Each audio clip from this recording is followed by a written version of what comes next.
Sometimes when we clean, we go on autopilot, and that's fine because you guys know me, cleaning is boring. That is my world, okay? But every now and then you gotta shake it up and you have to approach your room with fresh eyes and say, what am I missing here? So in this video, we're gonna talk about some odd or unexpected or regularly forgotten things that you should be cleaning in your bathroom. And just a quick reminder, if you haven't done so already, to subscribe to the Clean My Space channel and give this video a thumbs up if you hate cleaning the bathroom as much as I do. Real estate's all about location, location, location. Bathroom is all about lighting, lighting, lighting. And if your lighting is dirty, you're not going to see yourself very clearly. So it's important to make sure that your light fixtures are nice and clean. Now I've got an enclosed one here, so cleaning it is no more than just, dusting the exterior.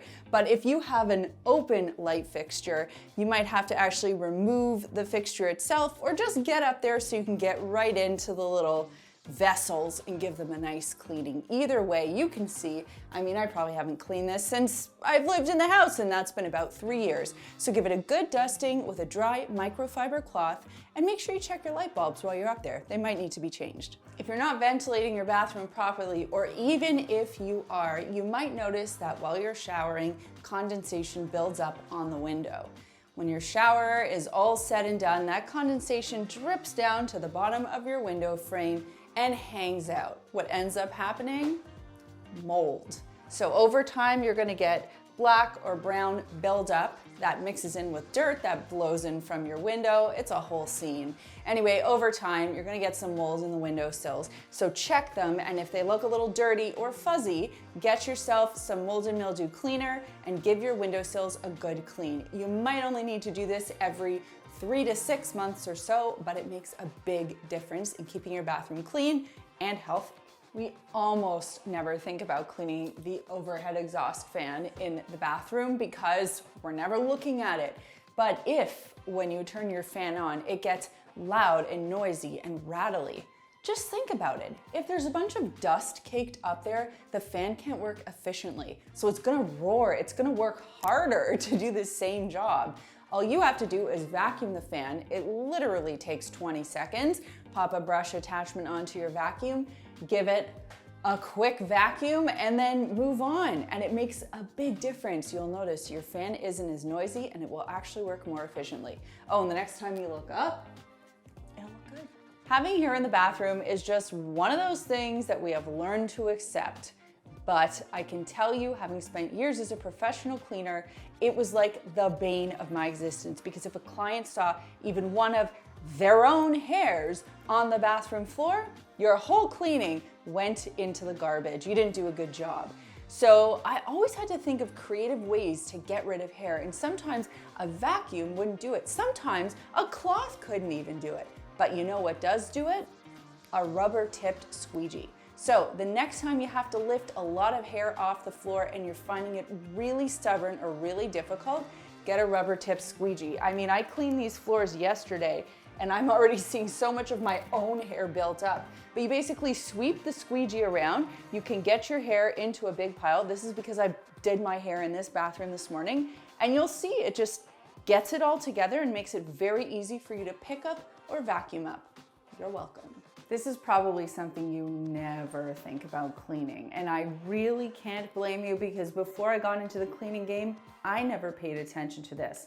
But your blow dryers or hair tools that have an air suction component to them have vents that work exactly like your bathroom exhaust. They suck air in so that they can shoot it out at high speeds.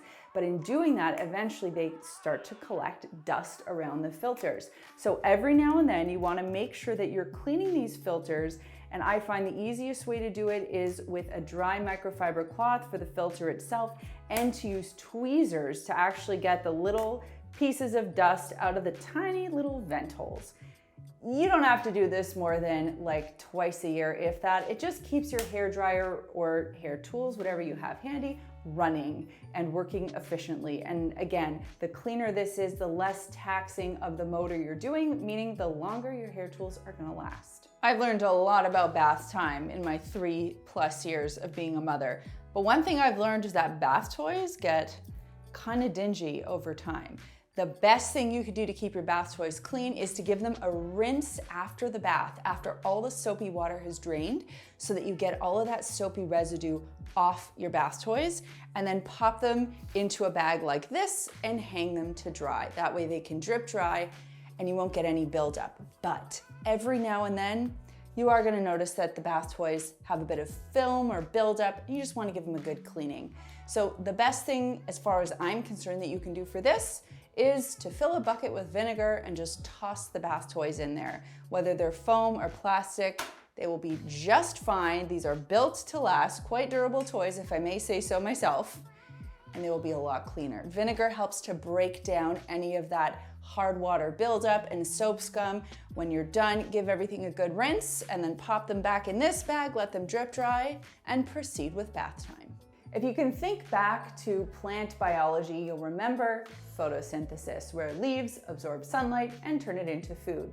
But if leaves of your houseplants are coated in a layer of dust, your plants aren't going to be thriving in your bathroom, let alone they need some really good light in here as well. So have a look at your plants, and if you notice that the leaves are dusty, take a dampened microfiber cloth just with a little bit of water, gently support the leaf from the underside, and give it a quick wipe on top. By doing this, you're literally breathing new life into your plant, allowing it to thrive in your bathroom, and it won't look so dirty either. If you have a fiberglass shower insert or tub, no matter how clean you get it, you might notice that there are some residual scuff marks or stains left behind. And that actually isn't dirt. It's more like the surface has a stain or a scuff mark on it.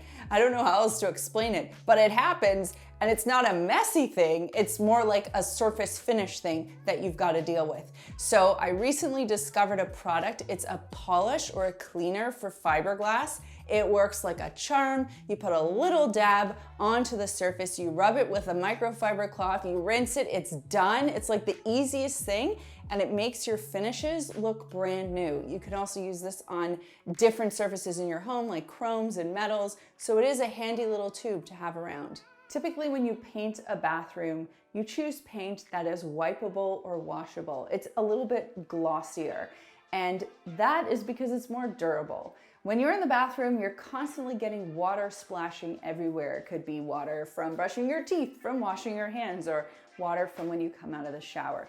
Either way, you know that I talk about using the light to see different types of stains or dirt that you might not see when you look head on.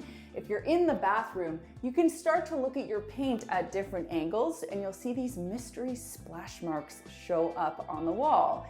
They're not mystery after all, they're just water buildup. So the easiest way to clean this is to use a solution of equal parts vinegar and water. That's because we're thinking about the fact that water has splashed onto the paint, right? And water leaves minerals behind, and we know vinegar can counter that. You always want to test this in a hidden area first to make sure that your paint can tolerate the cleaning. And if it can, just use that solution to give your paint a wipe down anywhere that you notice those watery drip marks. So now that we've walked through the circus freak show of bathroom areas, the oddities, the rarities, the things that we forget about cleaning, my hope is that the next time you go to clean your bathroom, you'll remember a couple of these and amp up your cleaning efforts that much more. And that brings me to this week's comment question, which is, okay, we know that we see hair in the bathroom, and hair can be pretty contentious. It can be gut-wrenching. I mean, if it comes off your head, that's one thing, but the second you see someone else's hair, oh my gosh. So I'd like to know in the comments down below, where is the freakiest place that you have found someone else's hair? I mean, I am one of those people, like if there's hair in my food, I have to send it back. I just get really grossed out by other people's hair. So my grossest hair story is by far when I was in Niagara Falls and we went to a nice hotel. Not too nice, but nice enough. And Chad and I get in there and we look at the bed, and there's no pleasant way to say this. There was just a big, thick, curly pube right on the bed. That's my story. So let me know yours in the comments down below. Well, if you want to ace the rest of your bathroom cleaning, we've got a bathroom cleaning playlist that you can check out right over here. And if you haven't done so already, make sure that you subscribe to the Clean My Space channel. Thanks so much for watching, and we'll see you next time.